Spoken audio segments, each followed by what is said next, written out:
DocTalk is brought to you by Merck Animal Health. By integrating the comprehensive animal health product portfolio of Merck Animal Health with the innovative technologies of All-Flex Livestock Intelligence, we are shaping the future of animal health, resulting in more effective solutions and healthier animals. Hey folks, welcome to DocTalk. We're going to have a great show. We have Dr. Scott Fritz, Dr. Steve Ensley. They're from Kansas State University's Veterinary Diagnostic Lab in the toxicology section, and we're going to talk toxicology, springtime, summertime, and cattle. Stay tuned.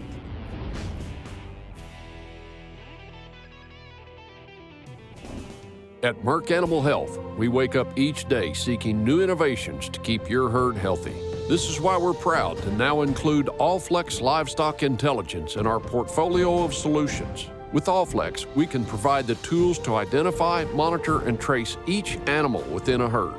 Its state-of-the-art offerings deliver real-time insights to help you optimize productivity. Merck Animal Health and All-Flex Livestock Intelligence for our animals, our industry, and our future.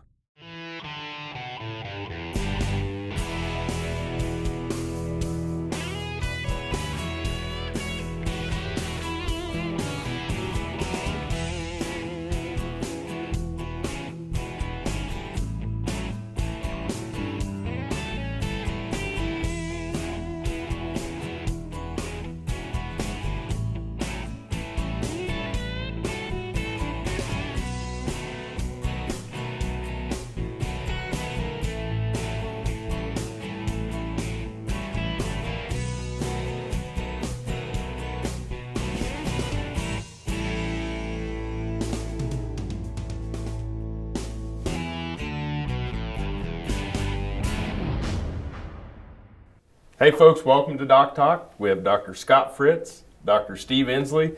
They're toxicologists here at Kansas State University where we're shooting the show. And just thanks for being here on the show. If you think you have something going on toxicology-wise, pharmacology-wise, these are two of the best that I know. And working with them, I've worked on a lot of cases with them and will continue to do so. But thanks for being here. You bet. No, thanks for having us. It's always fun to talk about toxicology. It is, like I say, it's always exciting as long as it isn't your animals. Right, yeah. It's even more exciting then. Well, yeah.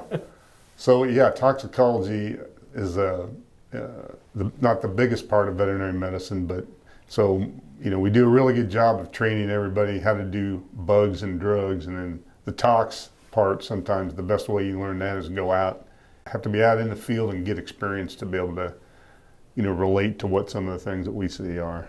So let's roll into Dr. Steve and Dr. Scott. Let's roll into toxic plants and pastures and some of the things that y'all see. Yeah, poisonous plants in general can be a real problem. A lot of times you're trying to make that diagnosis after the fact. And some of the risk factors you think of, early turnout's one of them, because a lot of times those weeds will come out before the pasture grass as well. And so it's just timing can sometimes be an issue. Early spring rains can sometimes kind of make that a little bit more of a problem. We see it at least in the springtime. So I hadn't even thought about that the weeds will grow before the grass, and the cows are hungry, and we turn out the cows too soon, or do you just walk through the pasture and take a look, and do you have some sort of gauge or? Right. So yeah, the first thing you need to do, when we try to teach veterinary students about poisonous plants is what they look like when they grow, but that's the only way you learn that is being out in the pasture and looking at the plants as they grow, what they look like early spring versus the middle of the summer versus in the fall. And so, usually we say, if you've got an extension agent or somebody in your area that's an expert at that, try to get with them, go on a pasture walk, or let them identify plants, of concern in your area, because once you see those, you'll know, you'll remember those and know. Every year is different. I know people have had pastures for 50 years, and then all of a sudden one year we have a problem, and they go, well, the last 50 years we had no problem. What's the difference now? And every year, every growing season is different, so that's always a wild card. Right now we're dry. Whenever we start to get rain, that's going to affect what what weeds will grow and just how how our grass production is. I never thought about how management or just the timing of the turnout, just being a few weeks early with some different weather patterns, could make that a once in a 50-year ordeal. Yeah, you see it time and again, and it's the same story that Steve was saying. It's, we've had this pasture for 50 years and kind of do the same thing every year, but the growing season's different. And now this year we turned out, same date we have the last 10 years, but all of a sudden we got a problem. It just happens to be the year. Or you put more cows out Sure. than normal, and you try a little different, stretch that grass a little bit further, and it always seems to be comes back to bite us. Let's take a break, and let's come back and let's talk about some things that we're seeing, maybe some cases, some things that'll help some of these cattlemen and veterinarians. You're watching DocTalk. We got Scott Fritz, Steve Ensley, Toxicology, Veterinary Diagnostic Lab, Kansas State University. We'll be right back.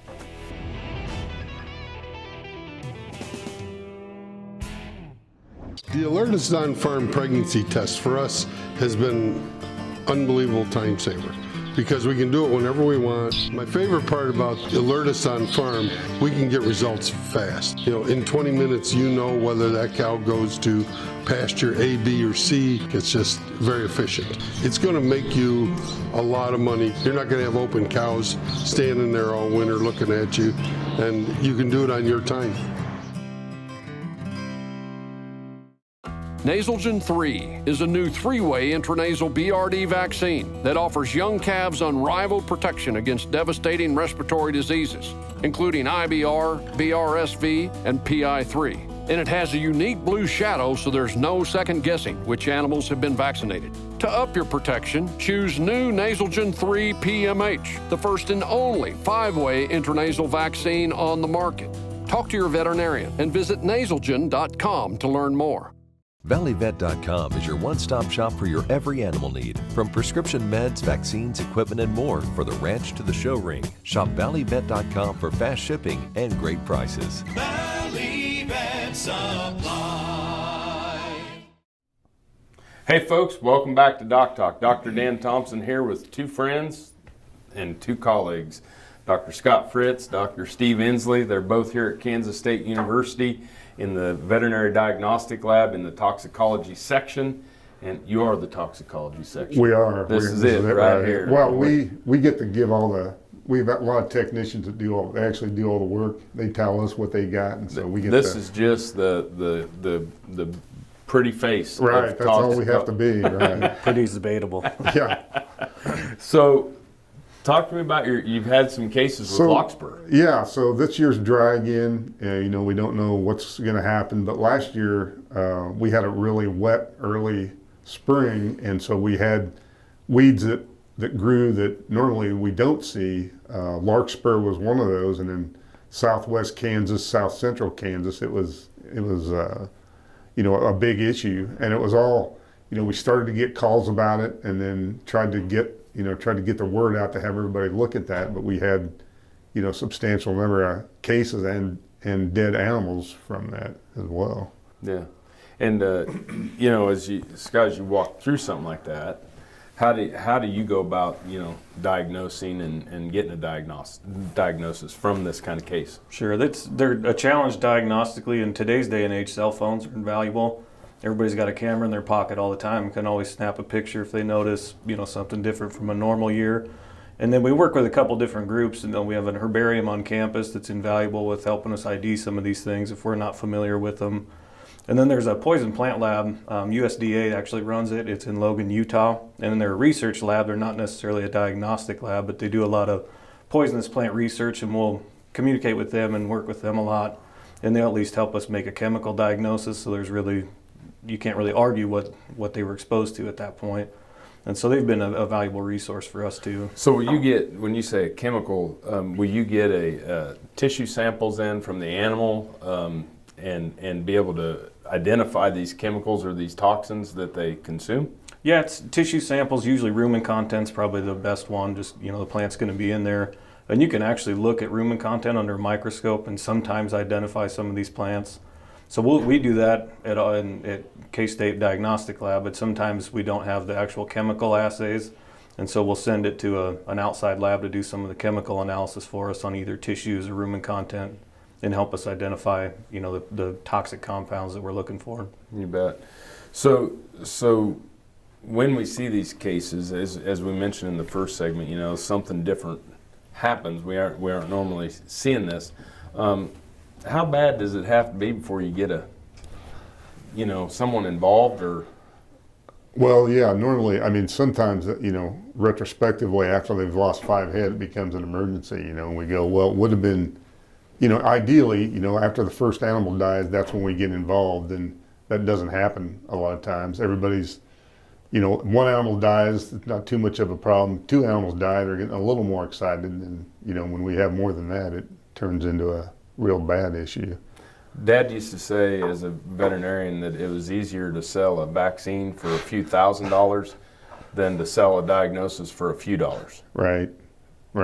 And we have experts sitting here that, when you have a cow die or, to have that veterinarian come out, take some samples and send it into the diagnostic lab and get the peace of mind. Right, and so, yeah, poisonous plants, any of the animals that are a forage-based system, that's always an issue. And there's a lot of different things, nitrates this time of year with cows and calving is an issue, and, just basic things that we see, or hauling water. If we have a dry year and they've got to start hauling water, we always have animals die from that. What they used to haul the water was the fertilizer tank they used to fertilize with, and they don't get it cleaned out and use that for their water source, and that's dramatic. When you do that, you kill a lot of animals pretty quickly. Just goes back to we've had shows on drought and different things that when we have to plan for when we're going to have these. Let's take a break. When we come back, more with Dr. Scott Fritz and Dr. Steve Ensley from Kansas State University. You're watching DocTalk.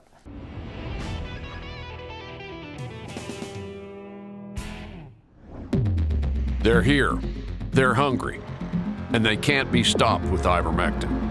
Choose Safeguard when you deworm your cattle to take out resistant parasites like brown stomach worm, Cooperia, Nematodirus, and others. With Safeguard's efficacy, you can kill more resistant worms in your cattle, so you don't leave potential on the table. Consult your veterinarian for the diagnosis and treatment of parasitism. Then bite back at safeguardworks.com. At Daniels Manufacturing, we know that you're not always going to be able to work cattle in a permanent facility. That's why we have designed portable equipment built with the same quality and innovation as our stationary equipment. Our portable equipment can be set up with stationary corrals, or just pull the pins and move to a new location.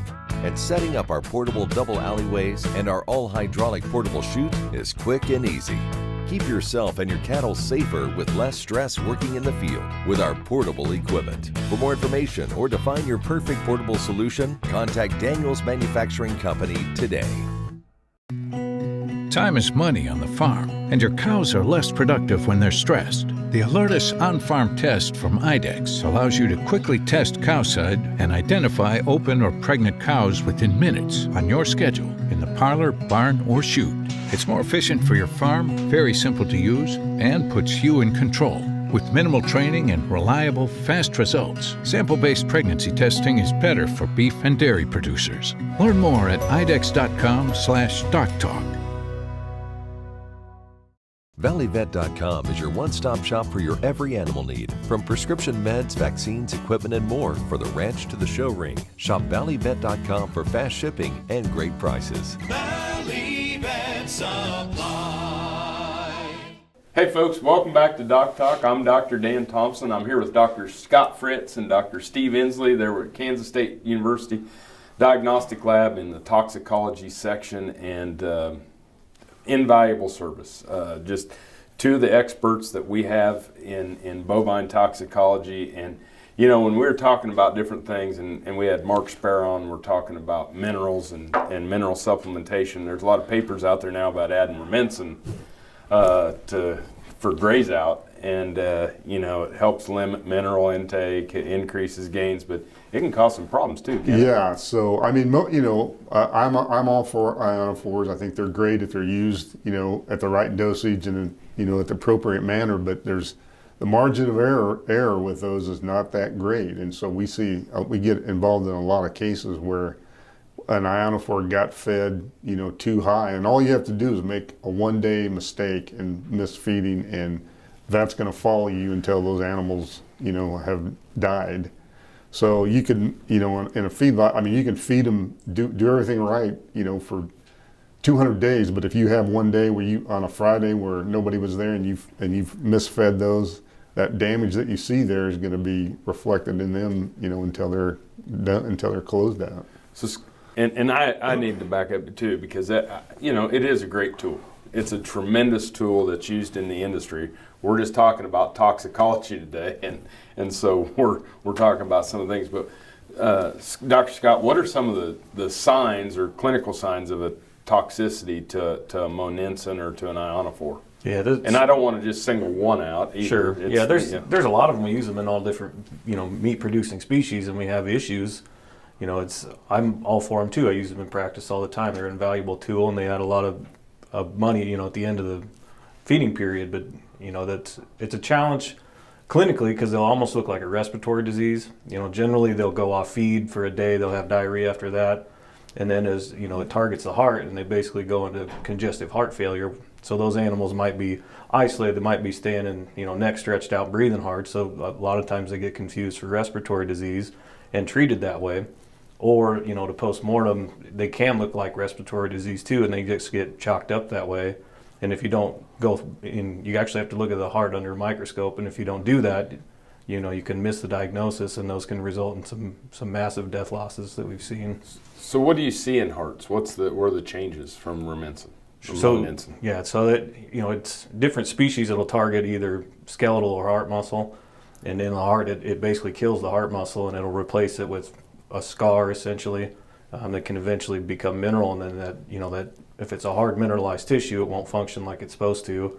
And so sometimes those animals that don't die right away, if in January they don't die, but by the time we get to June and they're 1,200 pounds and it gets hot, we can have some death losses associated with that later on in the feeding period too. Yep. And so we like to tell vets when we have an exposure like that to continue to fix hearts all the way through. Just to go back and look, and we can at least see if they've had, if that's responsible at that point in time. So you've had a case where they didn't mix it properly or didn't get it incorporated properly into the trace mineral on some grass cattle.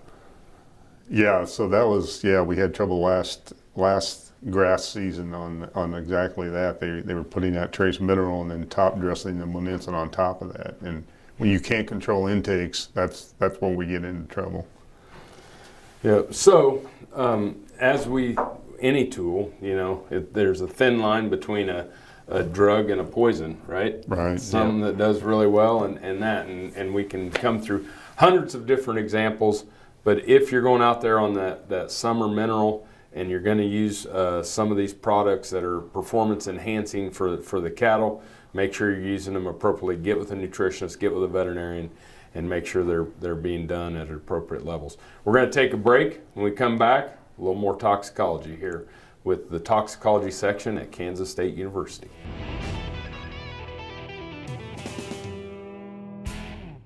We see you, working hard from the early mornings to the late nights and every hour in between.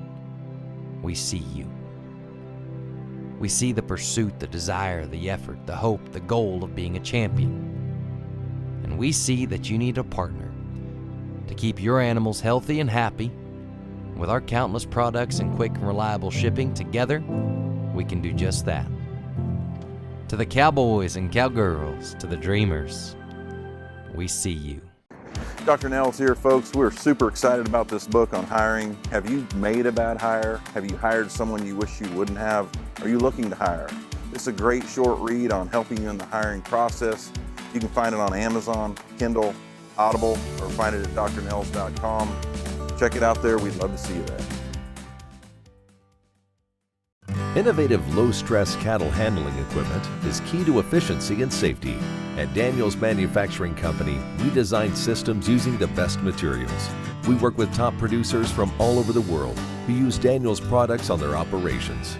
We concentrate on quality, prioritizing the safety of the animals and their handlers. Each product is carefully crafted and inspected to ensure your system will last for many years. Whether your operation is small or large, Daniels Manufacturing Company can design a facility to meet your needs. Visit us online or call to see how we can improve your cattle handling facility. ValleyVet.com is your one-stop shop for your every animal need, from prescription meds, vaccines, equipment, and more for the ranch to the show ring. Shop ValleyVet.com for fast shipping and great prices. Valley Vet Supply. Hey, welcome back to DocTalk. Dr. Dan Thomson here. We're at Kansas State University with Dr. Scott Fritz, Dr. Steve Ensley. They're at the Kansas State University Veterinary School and the Veterinary Diagnostic Lab in toxicology. And we're, y'all have a pretty cool project coming up. Yeah, so we do what our focus is here at Kansas State. Really, it's food animal veterinary toxicology, and that's not there's not very many people in the U.S. anymore involved in that, that kind of a specialty niche, I would say. So. Yeah. But those are, that's what's most exciting to us, and we get to talk about cases all over the U.S. because most places don't have, the resources to be able to do that. So one of the things we were able to do, we got a grant, a USDA grant in the last 6 months that's going to help us with training and also a hotline. So we're going to have a call-in hotline just like the pet poison call-in hotlines you might know about, but it's for producers and veterinarians and to get questions answered about some of these issues that we see very commonly and may not be well known in the in the veterinary world, I guess. So yeah, and Scott, the reason besides being a small number of people that do this, there's other reasons why we need a hotline, right? Yeah, and it's, after hours and holidays and that kind of thing, when all these problems, if it's not your usual crew feeding the day before a holiday, or, people want to get out early on Friday or whatever, and that's when the problems happen. And the hotline at least gives you a resource to handle before, get you through the weekend and have a positive impact before Monday rolls around. Because most of the diagnostic labs are open 8 to 5, and that's when you're going to get a hold of somebody. Yeah, I just have had, it just seems like whether it's the 4th of July or Labor Day or Christmas, if you're going to see some weird thing happen or, we ship a hot carcass or something, you're just like, because we're not in our normal routine. Right. Yeah. And so it gives us an outlet. We always say never get feed delivered on Monday or Friday. we see a lot of issues from things that happened over on Saturday with a new crew or Monday or Friday, or especially before a big holiday. I mean, that's always dangerous. Yeah. So when you start to think about things that we can do as producers working with you in toxicology, what are some things that would be helpful or beneficial? So from our perspective, if we can get involved, the earlier we can get involved in a case, the better it is. Not always, after one animal dies, but if we get multiple animals, we'd like to get involved in the case as soon as we could, work with a veterinarian, and we'll get the appropriate samples and get samples that we can make a diagnosis with is the main thing. So they can be timely. And so, Scott, when obviously some of the things with toxicology are different with samples than others. What are some of those that you would like to see us do? Yeah, some of the sample, like the specific sample types, are just different. Like, as an example, in tox we use a lot of ocular fluid. We can use it to make diagnoses post-mortem, and if we don't have that sample in the box, then we're kind of limited on some of the things we can do. And it just goes back, I think, to work with your veterinarian, and they call us, we can talk to them and bounce potential problems off each other and get a robust submission with the samples we need, because the samples we need are different than what the pathologists need, which is different from what, the people who do the PCRs are going to need. And so it's just trying to get a well-rounded submission, because our job at the end of the day is just like yours, is trying to reach a diagnosis and identify a problem. Solve the problem. Or to get like me, I just load the whole thing up and drive to D-Lab, drop it off, and let you all have it, and that way we don't miss something. Yeah, it's good for the students too. They're always on the necropsy rotation. When you drop a full carcass off, they get to cut that apart and you're giving back to the next generation. That way they get some training, hands-on experience from that. It's great. Thanks for being on the show, guys. Thanks for having us. We appreciate all that you do at K-State and all that you do for our veterinary profession. Thanks for watching the show. Remember, if you want to know what we do at DocTalk, you can find us on the web at www.doctalktv.com. Always work with your local veterinarian.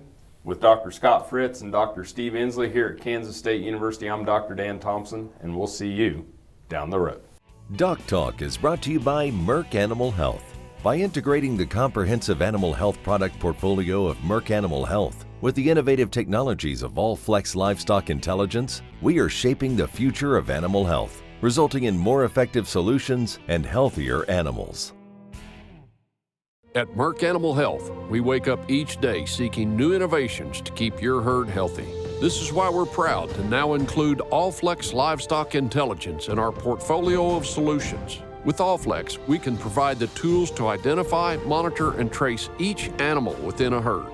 Its state-of-the-art offerings deliver real-time insights to help you optimize productivity. Merck Animal Health and All-Flex Livestock Intelligence. For our animals, our industry, and our future.